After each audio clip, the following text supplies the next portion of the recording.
कत्ल जिसने पूरे महाराष्ट्र को दहशत में डाल दिया।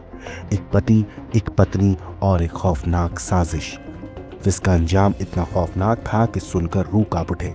27 मार्च की रात एक घर में दबे पांव मौत घुस आई। जहां प्यार का वादा किया गया था, वहीं नफरत ने अपनी जड़ें गहरी कर ली। महाराष्ट्र के सांगली जिले के मांगले गांव में मंगेश चंद्रकांत कांबले अपनी पत्नी प्राजक्ता के साथ वापस अपने पैतृक घर आया था। 4 दिन पहले ही मुंबई से लौटे इस जोड़े को यह अंदाजा भी नहीं था कि उनके रिश्ते की डोर इतनी कमजोर हो चुकी थी। लेकिन फिर कुछ ऐसा हुआ जिससे हर किसी की सांसें थम गई। एक छोटी सी बहस, एक पारिवारिक झगड़ा और फिर एक वहशी कदम जिसने सब कुछ बदल कर रख दिया। प्राजक्ता के गले पर कसती एक खौफनाक पकड़, उसकी अंतिम चीखें जो दीवारों में दफन हो गई, और फिर वो भयानक नजारा जिसने पूरे गांव को सदमे में डाल दिया।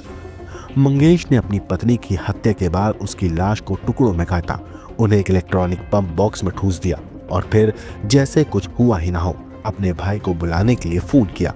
लेकिन सच ज्यादा देर तक छिप नहीं सकता। जब नीलेश घर पहुंचा तो मासूम बेटे की सिसकियां, उसकी टूटी आवाज सच्चाई की चीखती हुई गवाह बन गई। पापा ने मम्मी को मारा और कमरे में बंद कर दिया।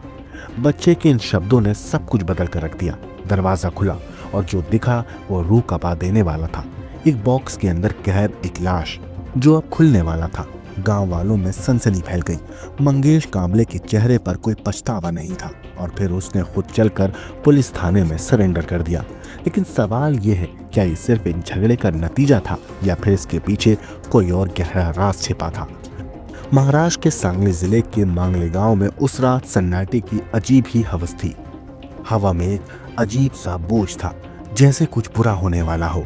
लेकिन किसी को अंदाजा भी नहीं था कि 27 मार्च की ये रात एक खौफनाक कहानी लिखने जा रही है। मंगेश चंद्रकांत कांबले, जो मुंबई से अपनी पत्नी प्राजक्ता और 2 बच्चों के साथ गांव आया था, 4 दिन से अपने परिवार के साथ था। गांव में उसका भाई नीलेश और माँ भी रहते थे। सब कुछ सामान्य लग रहा था, लेकिन अंदर ही अंदर एक तूफान उठ रहा था। उस शाम एक पारिवारिक कार्यक्रम था। किसी छोटी सी बात पर नीलेश और प्राजक्ता के बीच बहस हो गई। गुस्से में इसके बाद नीलेश घर से बाहर चला गया। लेकिन मंगेश के मन में झगड़ा कुछ और ही रूप ले चुका था। वो गुस्से और नशे में बेकाबू हो गया। रात गहराने लगी और घर में अजीब सी खामोशी थी। तभी एक भयानक अपराध हुआ। मंगेश ने अपनी पत्नी प्राजक्ता का गला घोट दिया। कत्ल के बाद मंगेश ने प्राजक्ता की लाश के टुकड़े किए और उन्हें घर में रखे मकान मालिक के इलेक्ट्रिक पंप बॉक्स में ठूस दिया। उसने कमरे को बाहर से बंद कर दिया और ऐसा दिखाने की कोशिश की जैसे कुछ हुआ ही नहीं। लेकिन उसकी इस खूनी साजिश का एक मासूम गवाह था, उसका मासूम 6 साल का बेटा। जिसके बाद अगली सुबह मंगेश ने अपने भाई नीलेश को फोन किया और कहा कि वो शिराला जा रहा है और उसे कार लेकर आने के लिए बोला। नीलेश जब घर पहुंचा तो 6 साल का बच्चा रो रहा था। उसके चेहरे पर डर साफ झलक रहा था। नीलेश ने पूछा, क्या हुआ?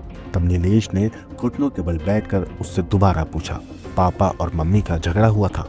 जिसके बाद बच्चे ने बोला, पापा और मम्मी का झगड़ा हुआ था और पापा ने मम्मी को बहुत मारा और फिर कमरे में बंद कर दिया।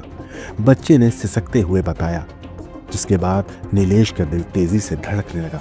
उसने कांपते हाथों से कमरे का दरवाजा खोला और फिर जो उसने देखा, उसे देखने की हिम्मत किसी की नहीं होती। पंप बॉक्स को खोलते ही प्राजक्ता के कटे हुए लाश के टुकड़े बाहर गिरने लगे। खून से लथपथ, हैवानियत से ठूसे गए टुकड़े। नीलेश की चीख घर की दीवारों से टकराकर लौट आई। वो कुछ समझ पाता उससे पहले ही उसने फोन उठाया और मंगेश को कहा, अब तू सिर्फ एक ही जगह जाएगा, पुलिस स्टेशन। मंगेश ने आखिरकार पुलिस स्टेशन जाकर इसके बाद सरेंडर कर दिया और उसने कबूल किया कि उसने शक के चलते अपनी पत्नी की हत्या की थी। उसे ये नहीं पता था कि उसका 6 साल का बेटा उसकी हैवानियत का गवाह बन जाएगा। अब मंगेश सलाखों के पीछे है, लेकिन पीछे रह गया एक मासूम, जिसकी आंखों में अब भी डर है। एक अधूरा परिवार और एक खौफनाक सच जिसे ना गांव भुला पाएगा और ना ही कानून। Bureau report.